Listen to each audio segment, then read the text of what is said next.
participants. We are happy to welcome you to our new episode of UME UP Startup Experience. This is a program we launched together with the Ministry of Digital Transformation, Ukrainian Startup Foundation, and R&D Center of WINSTARS AI. Today we have a wonderful guest and very interesting speaker with us, Yuriy Zaremba, the CEO of AiSDR. Welcome, Yuriy. Thank you very much for invitation. We are really glad to see you today. We hope that today's conversation will be very engaging, informative, and extremely useful for our startup because that's exactly why they are here.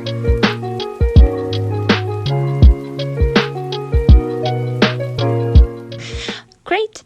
I'll briefly explain the format of our program, which will take place in 3 stages. The first stage consists of pre-prepared questions for the speaker, and these questions are similar for everyone. During this time, our startups will also have the opportunity to prepare their own unique questions for the speaker. Well, let's get started with the first question. How did the idea to launch your business came about, and how did you get started? This is actually my second startup. Initially, I worked as a lawyer, and then I founded a startup that automated the work of lawyers. Through that experience, I learned how to sell as a founder and how to hire people who sell for me and my company, and eventually how to let them go. After that, we were acquired, and I saw much larger companies doing the same, selling, hiring, and firing people. I was always troubled by how inefficient the process of cold outreach to potential clients, known as cold outbound, was. People doing it often lacked the energy or motivation, so the results were mediocre at best. I always dreamed that perhaps we could automate this using artificial intelligence. However, AI wasn't quite ready yet, but when GPT-4 came out and I tried using it, I ran some email campaigns and thought, okay, maybe it's now at the level it needs to be, and if we continue progressing at this pace, AI will soon be able to do this autonomously. This experience of struggling in the sales industry, combined with the new opportunities that arose in the market, pushed me to found a new company focused on solving this problem, automating the routine and difficult processes of sales using the latest AI technologies. The only thing I didn't anticipate was that hundreds of other people would have the same idea, making it a highly competitive market. That's also an interesting challenge I am addressing now. That's great. It's really a very relevant topic. Indeed, we understand that the problem of finding clients is a challenge for every company, regardless of industry. It's something we face daily across all niches. So tell us, how did you bring your idea to life, and what difficulties did you face in the early stages? There were actually more challenges in my first company. In this one, things are a bit different since I have much more experience now. There were tons of challenges in my first company, and I didn't know how to sell, I didn't know how to hire people, and I did not understand how to sell software. I thought, we can sell software to people and charge them a fixed monthly fee, and it would be like oil, a perpetual source of income. Then I learned that it's called software as a service, and it's a subscription model that apparently everyone was already using. This lack of experience, where you have to learn everything from scratch when there is much less information available, made things much harder for me back then. Now with AiSDR, the challenges are of a different nature.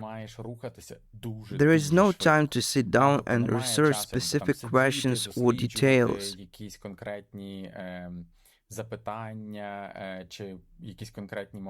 You get 10 demo requests a day, you have to jump in, contact them, onboard these clients, and learn everything on the go because there is no time to stop. The market is so competitive that if you stop, others will overtake you. You need to think fast. These are the challenges I'm working through now.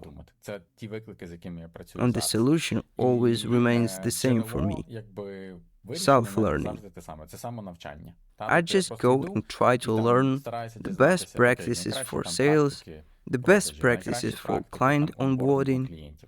A very strong resource for me has always been Y Combinator, Y Combinator Startup School, and the Y Combinator Library.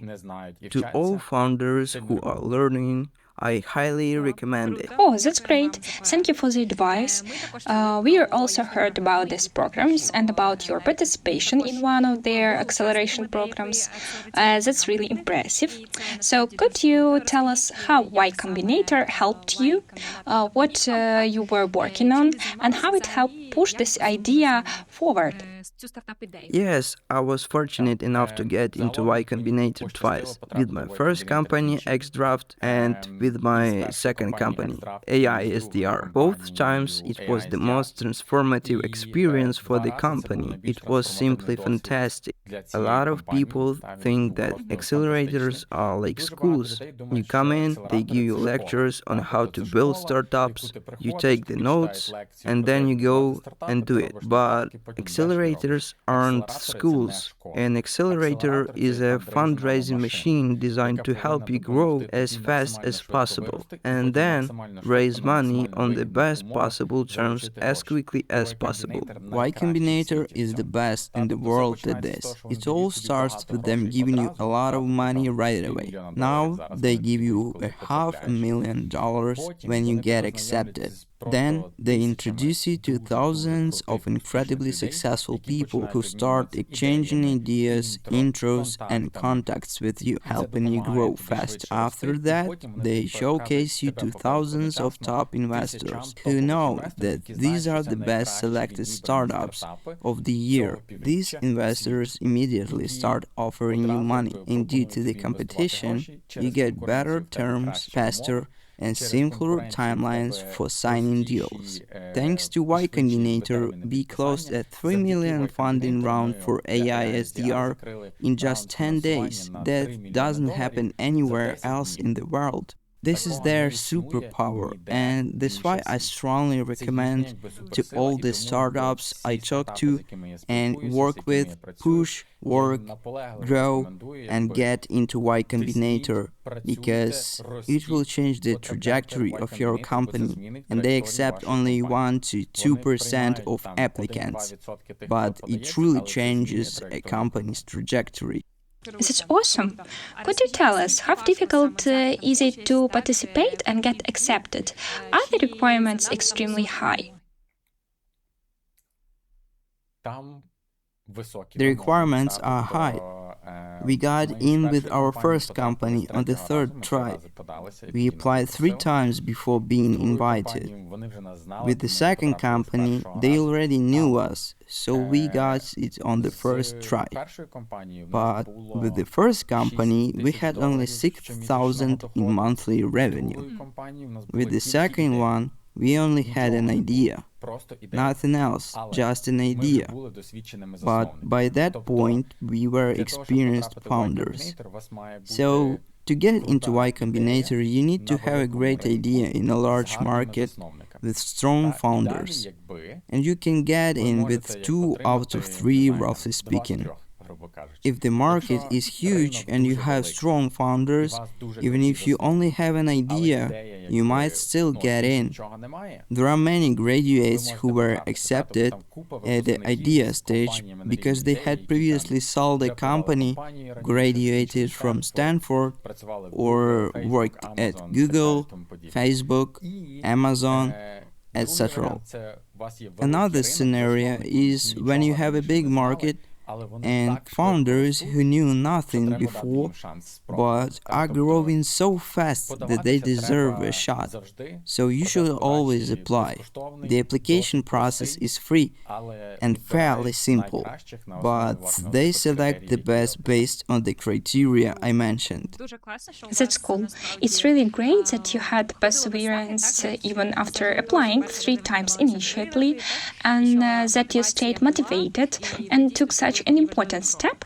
This is indeed crucial. I think thanks to this project, you've gained many contacts, expanded your network, and most importantly, you now have opportunities for growth, plus, of course, investments. I think everyone here is curious about how you earned your first revenue and how challenging it was. You can share from your experience with your first company, not exactly with AI SDR. Just give us a general picture. The best first sales come from your close circle of contacts. If you know people who could be potential clients or people who can introduce you to potential clients, you need to use those opportunities and resources. That's how it worked with Xdraft, and that's how it worked with AiSDR. With Xdraft, I was a lawyer, so I knew a lot of heads of law firms and legal departments. The first thing I did when I founded the company was reach out to them, invite them to meet, and offered to tell them more about our product. Some of them agreed and we signed deals. Then they introduced me to more people I didn't know, and the circle of contacts grew. The same happened with AiSDR. We made the product and started selling it.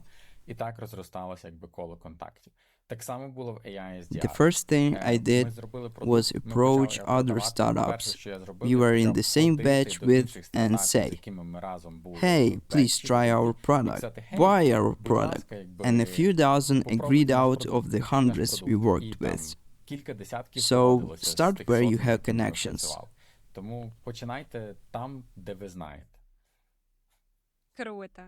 Great, that's a fantastic piece of advice. Thank you for that. It's true that sometimes people forget about such basic things because what's closest to us often slips from our view. So it's great that you reminded us that in reality, the first clients are often close acquaintance, companies you worked with before, or partners. Startups, make sure you take note of this and apply it in your own work. Alright, let's move on to the second stage of our interview, which is questions from the startups. I think they are already ready to post them in the chat, so leave your questions and we'll address different topics as we go. From me personally, I'd like to ask, could you tell us how your platform works, what capabilities it offers, and how it helps with sales? So AiSDR creates and sends personalized messages to each potential client. Then, when the person responds, it automatically continues the conversation with them, answers additional questions, handles objections, all with the goal of booking a meeting for you. So, from the first contact to a booked meeting, it fully automates the process via one channel, which for now is email.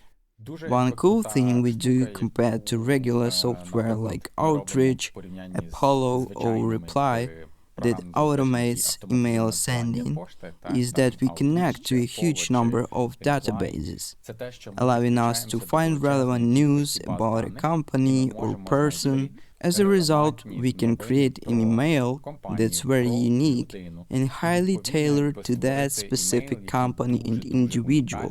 Our AI then views your value proposition into the context of the information about the company and person.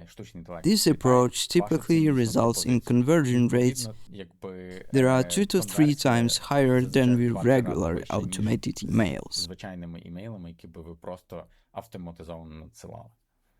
That sounds fantastic. We've personally experienced the problem where cold outreach often gets no response and it's hard to guess exactly what the client or customer wants. How do you address this issue of understanding what the client needs and how can AI optimize it? Що саме потрібно клієнту, і як ще може це оптимізувати? It can't. This It part can't. is really on our client side. Artificial intelligence cannot figure out the best way to sell your business to potential customers. What it can do is take your value proposition, put it into a context that's important to the business, and do the communication. But if your value proposition is incorrect because you don't fully understand it, or you don't have enough clients yet, AI won't solve that problem. At least, not yet. I think about this issue a lot because for cold outreach, this is the number one most fundamental problem.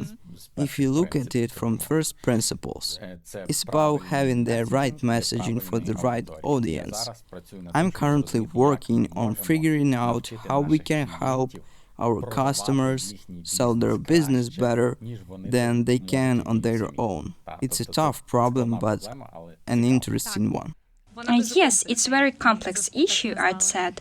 And it's awesome that your goal is to teach your clients how to carry out the sales process properly. That's the most important thing because you're not claiming you'll do everything for them. Instead, you're helping them to do it on their own, but with the help of a comprehensive assistant. That's fantastic. Tell us, what are your future plans? We know that LinkedIn is also a great platform for sales and finding clients. Do you plan to develop your product for other platforms? We are not currently considering automating communications on LinkedIn because automating communication on LinkedIn violates the terms of service. So you might get a letter saying, "Stop your illegal activity or we will sue you." Venture investors are usually well aware of this and are therefore cautious about platforms that automate LinkedIn communication. But we also understand that relying solely on email won't be enough. For example, we've already added SMS, so text messaging is available. We are also looking into cold calls and WhatsApp. We are trying to find an optimal path between multiple channels to improve conversion while staying within legal boundaries. There's a lot of new regulation forming around the legality of using AI for interactions.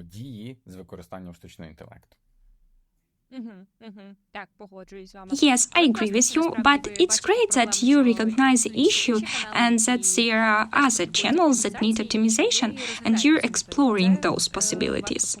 That's something I really respect because in reality, sales are a complex process and you have to work on all fronts.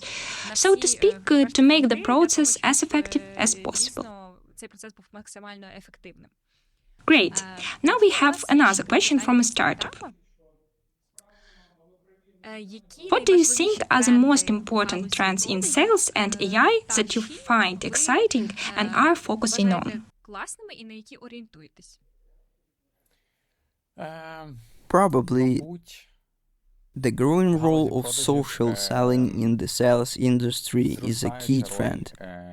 It's always been there, but now many top brands are successfully selling through significant brand building efforts and thought leadership on LinkedIn.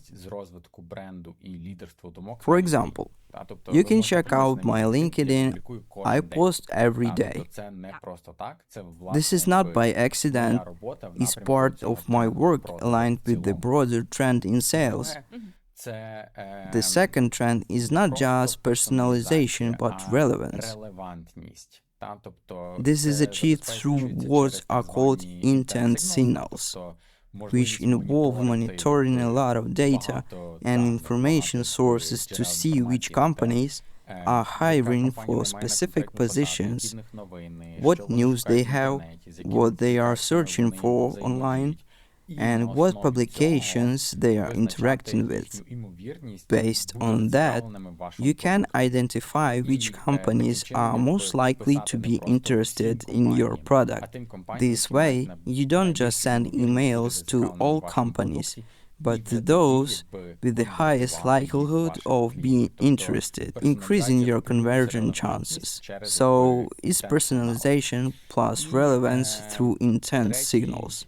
The third trend, especially in the AI field, is a bit overhyped. People are now trying to automate everything with AI, thinking it will solve every problem for everyone forever. But that's not true. I'm very conscious of the limitations of our product, and I'm very honest with clients and potential customers about what it does well and what it does not. I think this trend will shift from excitement around AI automates everything to does it even work, and we'll eventually see a period of stabilization.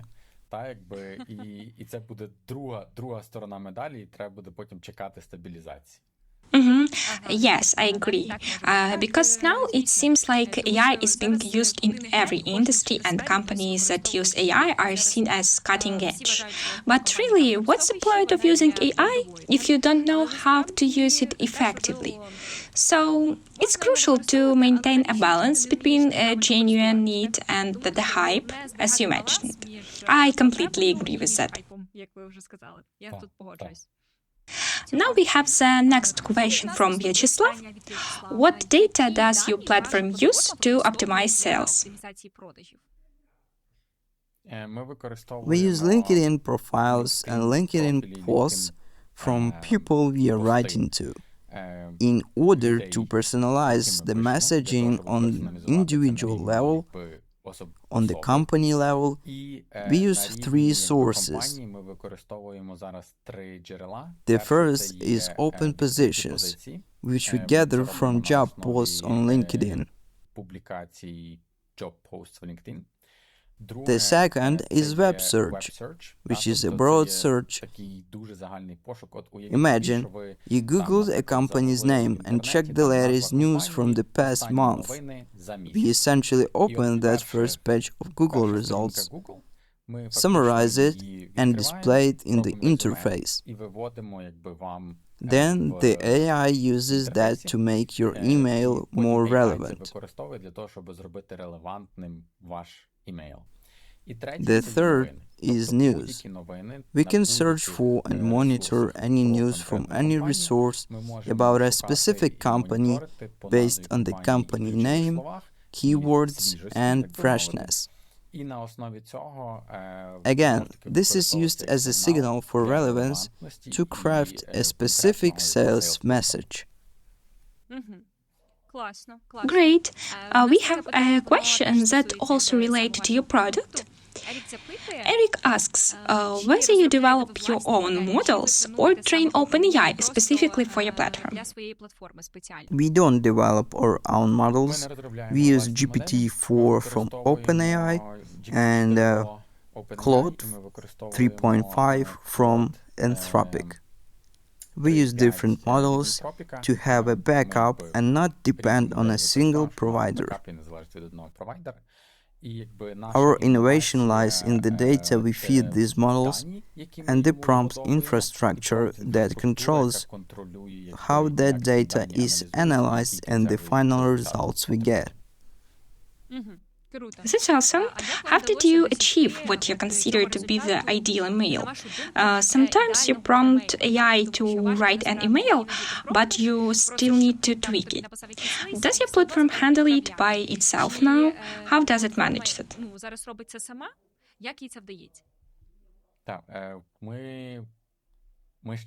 We are still on the way, but we've made significant progress. I truly believe, and our clients confirm, that our AI writes the best AI-generated emails among all the AI SDR products on the market. They are short, to the point, and avoid the long-winded poems GPT tends to create. We achieved this through dozens of prompt integrations. We provide very detailed, highly structured prompts with clear rules, developed for each client and use case. We also have a separate AI that generates these prompts for each client. Then, our prompt engineers fine-tune them further. It's a lot of work on the prompt infrastructure. That's great. I completely agree, and it's clear that the process is complex and challenging. You always need to verify information for accuracy, even if it's pulled from a database or based on certain results.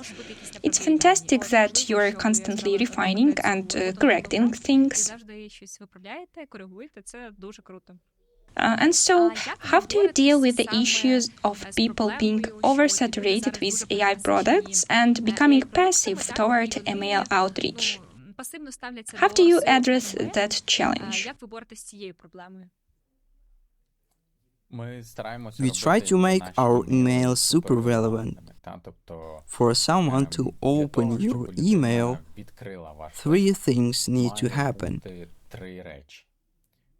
First, the email has to land in the inbox, not in spam or promotions, but the primary inbox.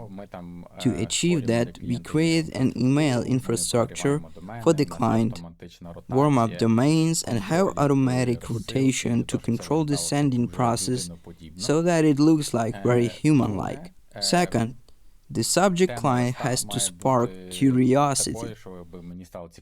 The subject client's AI SDR generates are personalized based on the recipient's LinkedIn posts.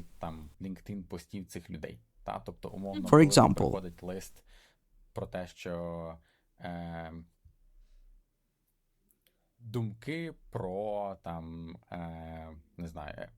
I recently did a demo with the subject like thoughts on how the shuttle Challenger disaster could influence your growth, because that person had posted about the Challenger disaster and how it applied to a drilling company's growth.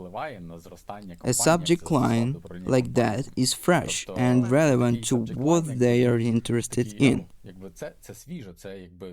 The third key is the first sentence, which shows in the email preview on their phone. You see the subject line and the first sentence. The sentence has to be unique, like mentioning a recent company announcement or compliance news.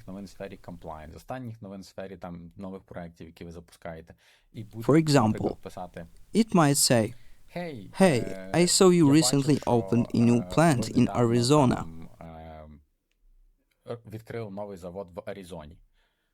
How do you plan to generate demand to sell this new product?" This shows that the email is highly personalized to the recipient's online activity and their company, which makes them think, "Okay, what's this all about?" This is how we combat email fatigue, by writing things no one else is doing.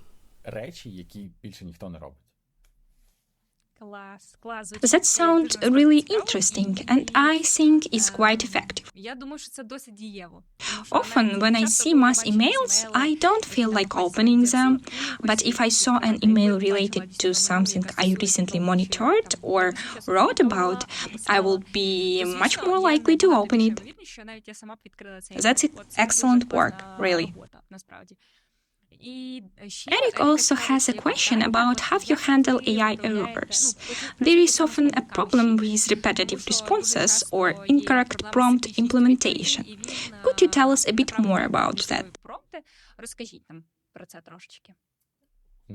We use AI to control every AI output.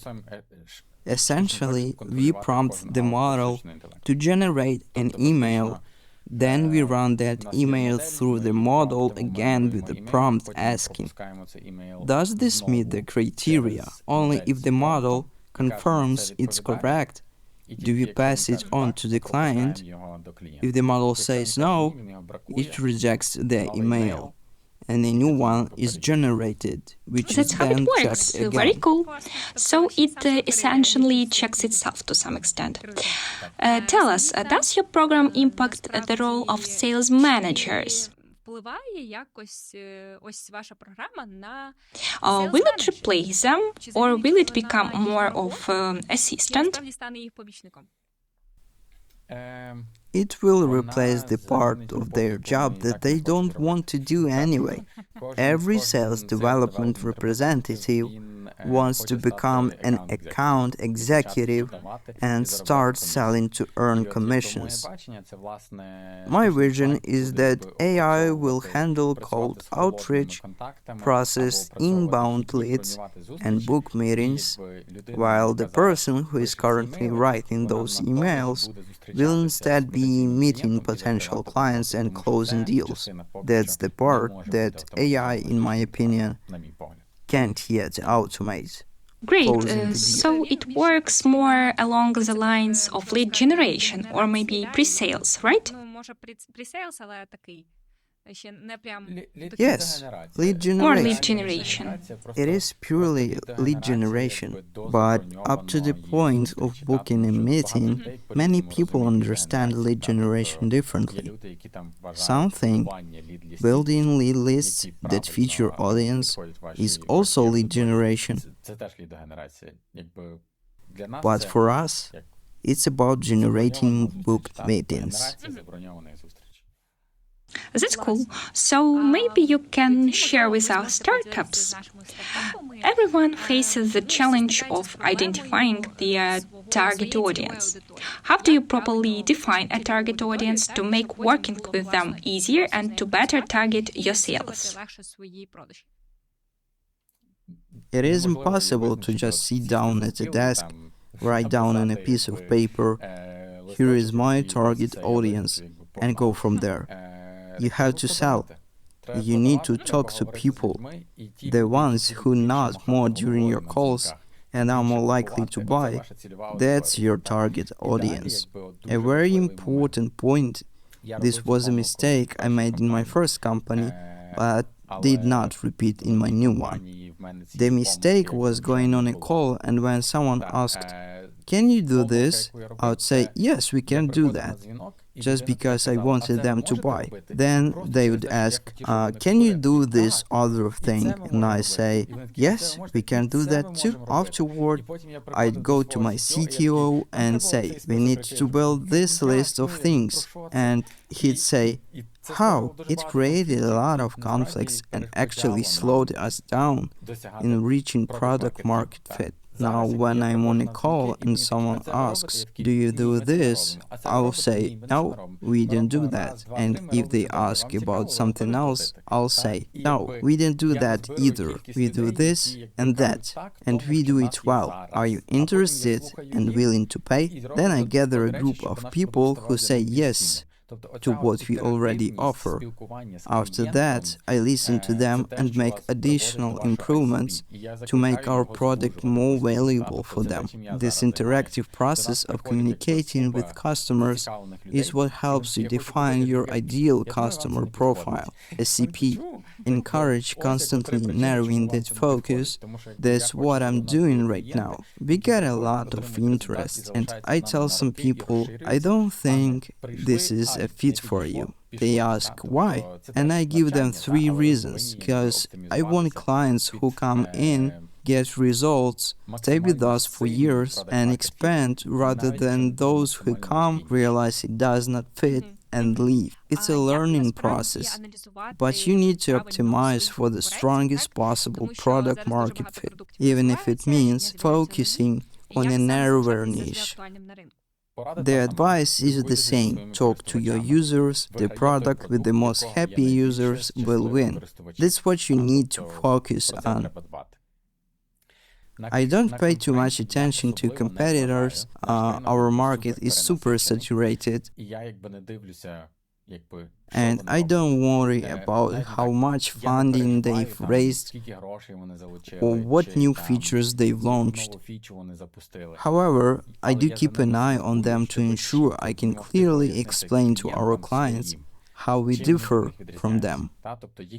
I need to know what features they offer, why they have those features, why I think their features are not as good, and why ours are better. Having a deep understanding of the market makes you an expert, and potential clients trust that expertise. That's what matters. Yes, I completely agree. It's crucial to always compete by gaining the client's trust. When you show your advantages by solving problems or improving routine tasks, that's when you demonstrate your expertise. And expertise, of course, builds trust. Great. Круто. Now we have the next question from Anastasia. Від Анастасії. What partnerships or collaborations does your company have, and how do you support and contribute to your growth? Ваше зростання. Right now, we don't have any partnership, resellers, or similar contracts. We are considering it though. The reason we haven't done it yet is that we already have very high inbound demand. Sometimes I don't even have enough time in a week to book and conduct all the demos that potential customers are requesting. How are we growing now? We are heavily interested in search engine optimization, content creation, developing my personal brand through active work on LinkedIn, and using our own software to generate meetings for us. We will definitely move towards partnerships in the future, but for now, it's not a priority. We understand, of course. Maybe it's something for the future as you grow and develop further, or when specific conditions and needs arise. Tell us, how does teamwork look for you? How many persons are working on the product now, and how important it is to maintain a strong connection with the team? We currently have 19 people on the team, and I'm extremely demanding of them. I believe we are in a highly competitive market, and we need to move very fast. Not just fast, but quickly and with quality without missing any opportunity to stay at the top and win the race to conquer the market. This creates a lot of pressure on me and the team. I often say that my expectations in terms of quality, quantity of work, and performance speed are absolutely unreasonable. I don't have time to rest or take breaks. I work 14-16 hours a day, and my life consists of two things: work and family. I don't have anything else.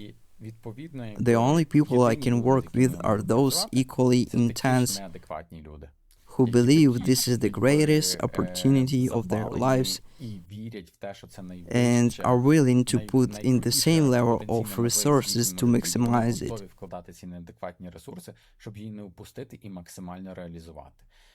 That's why our team primarily works in the office.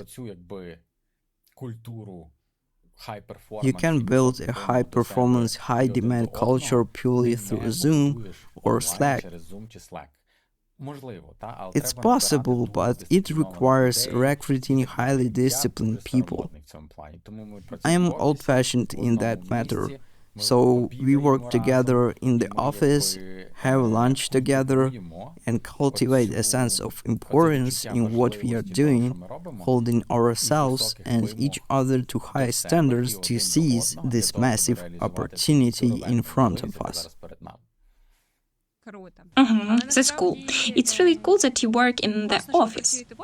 I know many teams and startups prefer to work in offices to unite their efforts, understand each other better, and make their work processes more efficient. Nowadays, it's not always necessary, but I agree that it's more convenient to work together, face to face, where you can share emotions, energy, and the motivation with each other. That's impossible to replace with anything else, especially with online work. Nice. So, given that you work such long hours, do you ever experience burnout, and how do you manage it? I believe burnout happens when you're striving for goal, but it's not getting any closer. That's when your internal energy drops and you burn out because of the helpless realization that you can't reach the goal. For now, I feel progress with every hour, every step I take in this project. I see us growing, moving faster, revenues increasing, the product developing, and the number of inbound demo requests rising. I think, okay, this is working, and that fires me up even more. So, I haven't burned out yet. I do have days when I feel down when a client cancels their subscription or when the launch of a feature I was excited about gets delayed. I have sad days, but I rely on my discipline and do the essential tasks for the day. Conduct all demos, follow up with all clients, make my daily LinkedIn post, those basic things. I get them done, and at the end of the day, I think, maybe it was not the best day, but I moved forward. That also recharges me. And of course, my family is very important to me. My wife, who always supports me, my son, and my dog. Also, the team is crucial. Every time I walk into the office or join a team call, I know that no matter how I feel, I need to pull myself together and inspire the team. They rely on me, and that's also a source of energy for me. Thank you. It's great that you see it in this way. I believe that as a leader, and your role is to inspire others with the same motivation that drives you. This quality is really valuable nowadays, and entrepreneurs need to develop it as well. I'm sure it's something that can be learned, but it requires reaching the point where you realize what you want to do is truly what you want. If you enjoy what you do, even when you do it every day, it still brings you satisfaction. That's the most important thing. Дякуємо, що насправді ділитеся такими класними думками. У нас є ще одне питання. This one is from Andriy. How to promote PM soft in oversaturated market? I don't know. You need to figure out what your unique differentiator is. You can start by asking why you decided to begin this project in the first place. What frustrated you about the existing products? Then try to understand how many people share that frustration. Or if they don't, why not? That's how you determine your market size. Next, figure out where to find those people who are also frustrated by the same issues in existing products. The only way to do this is through talking to customers and gaining a deep understanding of their needs and problems. I don't have a clear answer to this question. Many companies say if you know the customer's pain, you can sell. But finding that pain is so difficult. It requires trial and error to continuous analysis, trying new things, because without testing, you won't know. Once you try, you'll learn. Great. Can you share some insight on the financial side? How to manage finances properly and where it might be best to register a business from a financial perspective?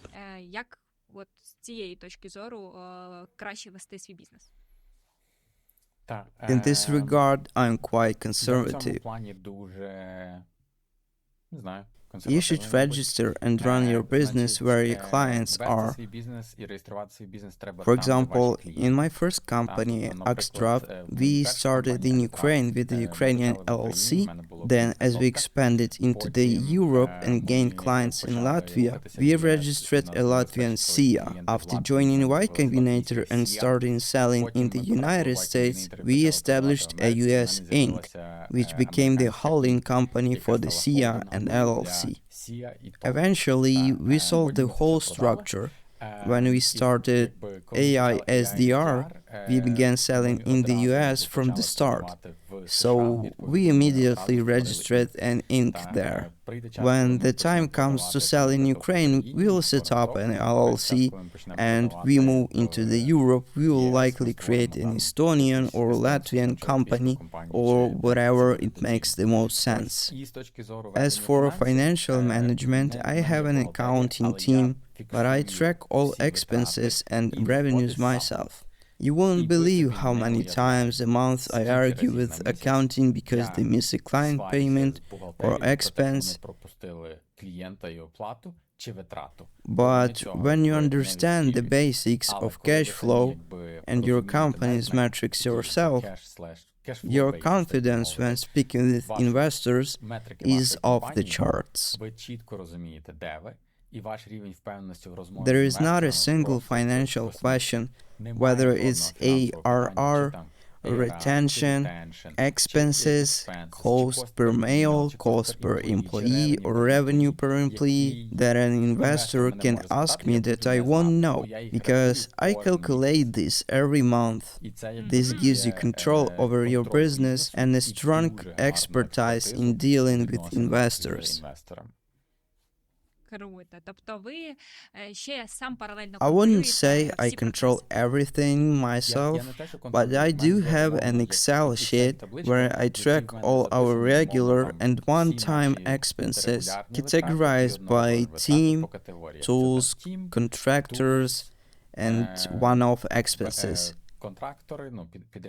I also have a sheet where I record our revenue, new revenue for a specific month, lost revenue for a specific month, and metrics derived from that, like ACV and gross net churn. This takes me very little time, but it gives me a deep understanding of the business. I'm sure that when we reach 2 million ARR, I won't be able to do this anymore. Just like it was with Axdraft, I handled it up to a certain point, around 2 million, and then I handed everything over to accounting. But by then, I had an accounting team I could trust and would only need to monitor our current status. For now, this control is crucial.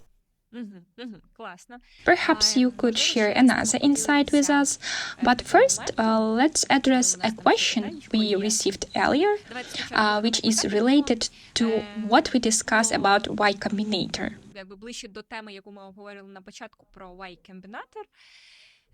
The question is from Pavlo.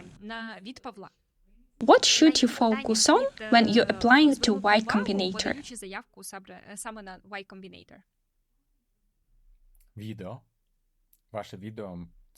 The video is number one. It should answer 5 questions, I believe. There is an article by Michael Seibel called How to Pitch Investors. In your video, you need to answer all the questions outlined in that article. The key questions are: what are you doing? What progress have you made so far? How big is the market? And why is your team the best one to build this? You need to fit all of that into 1 minute. It's It not an sounds easy nearly task, impossible. but it's crucial.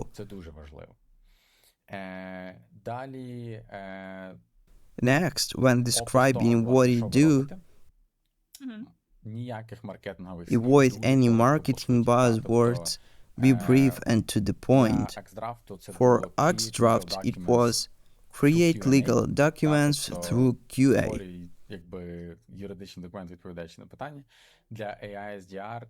For AiSDR, it was something like create and send AI personalized emails. Though I can't remember the exact wording. Then provide a more detailed description with specific features that allow someone reading it to imagine what you are doing. The next important aspect is your market size. Calculate it bottom up. For example, instead of saying McKinsey estimates this to be a 30 billion market, say there are 100 users who hate Jira and would love my product, and they'll each pay 1 million a year, so I'll build a 100 million business. That kind of approach, where you justify your assumption, is key. Plus, explain how you differentiate from competitors. These are the most critical points. Unless you are a super experienced founder, then you need to explain why you are a super experienced Дякую founder. вам за пораду, і думаю, це теж буде корисно, тому що, певно, можливо, хтось уже має плани, так, на Y Combinator, тому удачі. Бажаємо вам, Павло. Окей. У нас ще є декілька питань, і будемо переходити до останнього етапу нашого інтерв'ю. Розкажіть, от ви кажете, що насправді дуже багато працюєте, і як ви плануєте свій робочий день, так? Який у вас тайм-менеджмент, і що порадите в цьому плані, як все встигати? I live by my calendar. If something is not in my calendar, I won't be there. I block 2-3 hour time slots for focused work when I need to work on new processes, initiatives, or solve a problem like dealing with accounting if something went wrong. Then I leave large time slots open for client demos.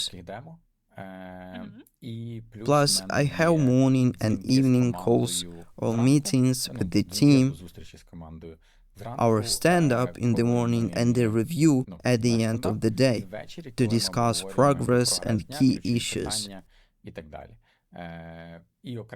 I also block time for lunch, if possible, dinner, and sleep. Everything is in the calendar. That's amazing. Even sleep is scheduled. Entrepreneurial life is indeed complex, with everything needing to be planned. Here is the last question for this part. Which AI technologies do you think will be the top trends in the future, say over the next 5 years? It is impossible to predict. Everything is developing so fast that it's hard to foresee what's coming next. Just 2 years ago, we thought machine learning would first automate routine tasks with lots of repetition, and creative industries would never be automated. But now, creative industries have been almost wiped out, and that's likely to worsen. While people working in factories with wrenches are thinking, yay, everything is fine, because automation hasn't reached them yet. This is the reality.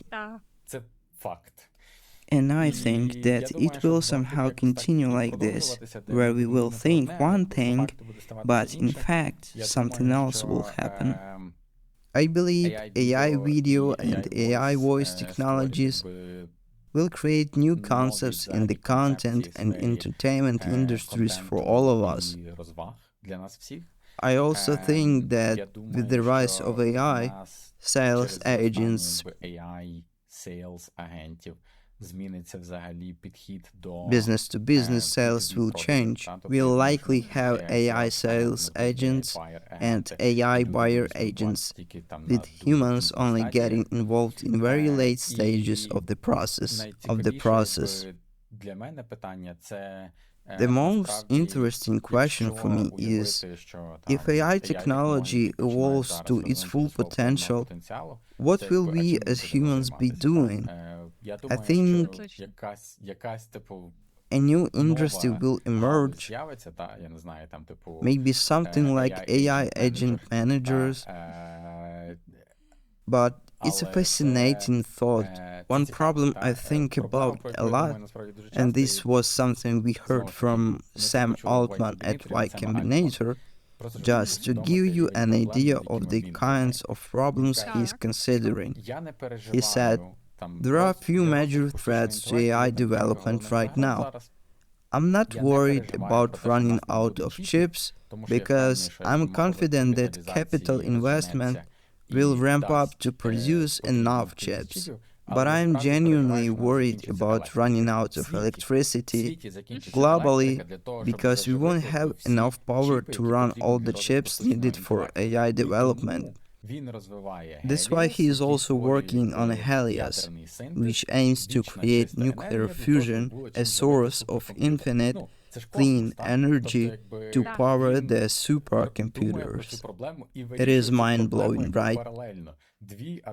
The same person is working on solving two seemingly sci-fi problems, AI and nuclear fusion. It turns out they are interconnected. Some people don't even think about this issue while he's already working ahead of it.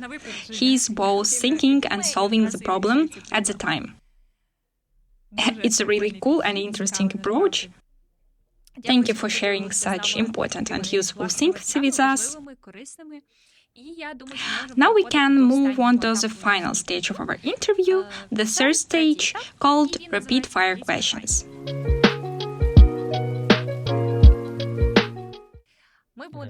We'll ask you quick questions and you can give short answers. If something piques our interest, we can dive a bit deeper. Here is the first question. Which thought leader inspires you, if there is one? Paul Graham, definitely. Sam Altman.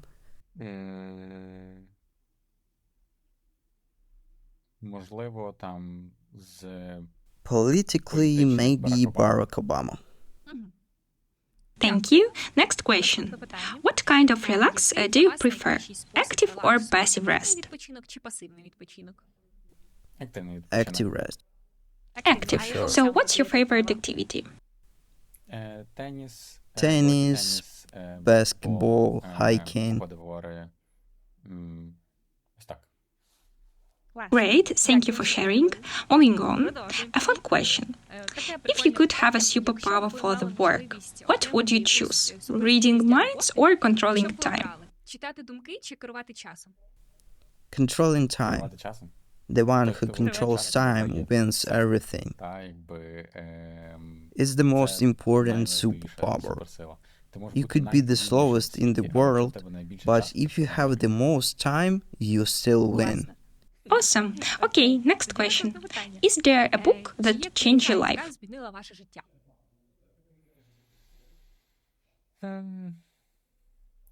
I think change my life is a bit strong, but a book I often think about and return to is Tools of Titans by Tim Ferriss.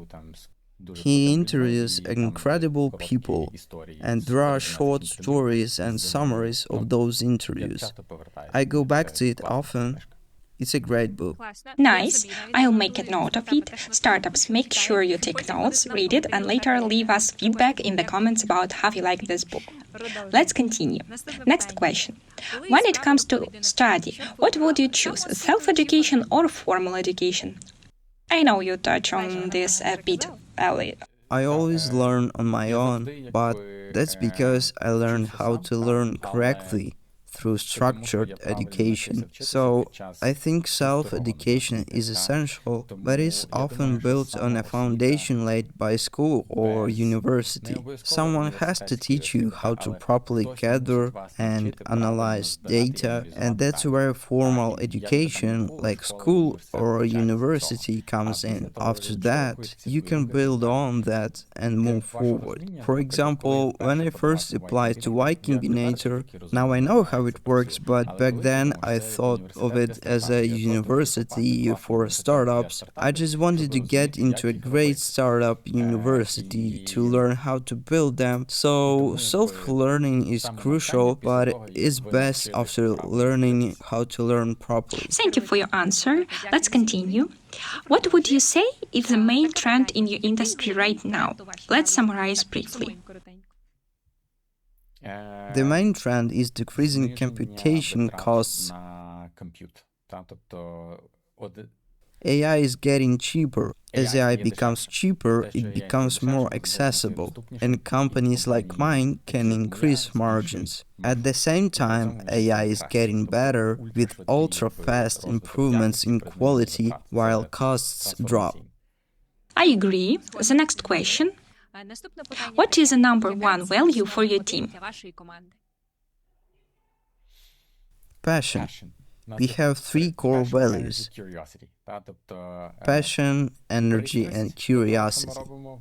Passion for what we do, a high level of energy, and curiosity. Every time we see something working better elsewhere or not working for us, I always ask, why? How are they doing it? I dig deep to understand and then decide if we can use that insight. So curiosity can evolve into something bigger, like finding opportunities for growth rather than just identifying weaknesses. The next question. What advice would you give yourself at the beginning of your career? Start earlier. I made decisions quickly in my legal career, but when it came to entrepreneurship and starting a startup, I sat on the idea of AiSDR for several years before I started doing anything about it. Sometimes it's hard to take first step because you're afraid things might not work out or you lack enough belief in yourself. Maybe that affects you. There were many factors. It was just an idea at the time. I was also interested in my current job and had a lot to learn there. But don't wait too long to launch your products. You never know what could come of it. Thank you for the advice. Let's continue. We have a few more questions. What habit would you recommend every entrepreneur to develop? Discipline. The ability to get up and do what needs to be done, even when you don't feel like it. That's a very important one. Thank you. And the final question in this stage. What's your advice for startups in one word or phrase? I'll use Y Combinator's motto: launch now. Don't wait to build a perfect product. Really good products are built through conversations with customers. That's a great advice. Thank you so much. We can say that our interview is coming to the end. Thank you, Yuriy, for such an open and honest conversation. I think our participants learned a lot today, got to know your work, and heard about your available tips and recommendations. We hope this serves as a motivation for them to grow their businesses and work toward their goals, both for their country and their personal leadership journeys. Thank you, participants, for joining us today, for being active and asking your questions. We invite you to join the next episodes of UME UP Startup Experience. Don't forget to watch our videos on YouTube, comment, like, repost, and share with friends. Thanks again, everyone, and have a great day. Thank you so much, Yuriy, and see you soon. Thank you. Have a great day, everyone!